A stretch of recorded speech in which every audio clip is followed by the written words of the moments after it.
രാജകൽപ്പന. ഒരിക്കൽ കൃഷ്ണദേവരായർ തൻ്റെ ദർബാർ അംഗങ്ങളുടെ ബുദ്ധിശക്തി പരീക്ഷിച്ചറിയാൻ തീരുമാനിച്ചു. അദ്ദേഹം എല്ലാവർക്കും ഓരോ കിഴി നാണയം നൽകിയ ശേഷം പറഞ്ഞു, ഇതാ എൻ്റെ വക ഒരു സമ്മാനം.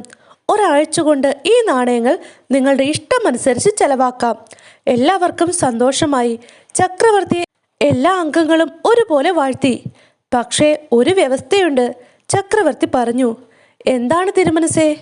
നിങ്ങൾ ഓരോ നാണയവും എൻ്റെ മുഖം കണ്ടുകൊണ്ട് വേണം ചെലവാക്കാൻ.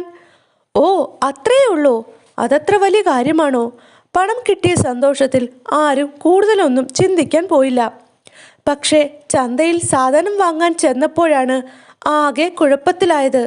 ചക്രവർത്തിയുടെ മുഖം കണ്ടുവേണം നാണയം ചെലവാക്കാനെന്നാണ് കൽപ്പന.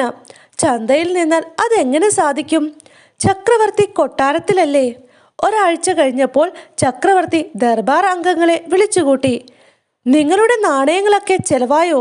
അദ്ദേഹം ചോദിച്ചു. തിരുമനസേ, അതെങ്ങനെ സാധിക്കും? അങ്ങയുടെ വ്യവസ്ഥ പാലിക്കേണ്ടേ? അതിന് ഞങ്ങൾക്കാവില്ല. അത് കാരണം അങ്ങ് തന്ന സമ്മാനം അതുപോലെ ഞങ്ങൾ കൊണ്ടുവന്നിട്ടുണ്ട്. ദർബാർ അംഗങ്ങൾ നാണയക്കിഴികൾ ചക്രവർത്തിയുടെ മുമ്പിൽ നിരത്തിവെച്ചു. പക്ഷേ അക്കൂട്ടത്തിൽ ഒരാൾ മാത്രം ഉണ്ടായിരുന്നില്ല. അത് തെന്നാലിരാമനായിരുന്നു. എന്താ രാമ, നിങ്ങളുടെ പണക്കിഴി മാത്രം എത്തിയില്ലല്ലോ? അത് ഞാൻ പിറ്റേന്ന് തന്നെ ചെലവാക്കി. തെന്നാലിരാമൻ ഒരു കൂസലും കൂടാതെ പറഞ്ഞു. അതിനർത്ഥം നിങ്ങൾ എൻ്റെ ആജ്ഞ അനുസരിച്ചില്ല എന്നല്ലേ? ചക്രവർത്തി ഗൗരവത്തോടെ ചോദിച്ചു. അങ്ങയുടെ ആജ്ഞ എങ്ങനെ അനുസരിക്കാതിരിക്കും തിരുമനസേ? എല്ലാ നാണയത്തിലും അങ്ങയുടെ മുഖമല്ലേ അടിച്ചു വച്ചിരിക്കുന്നത്.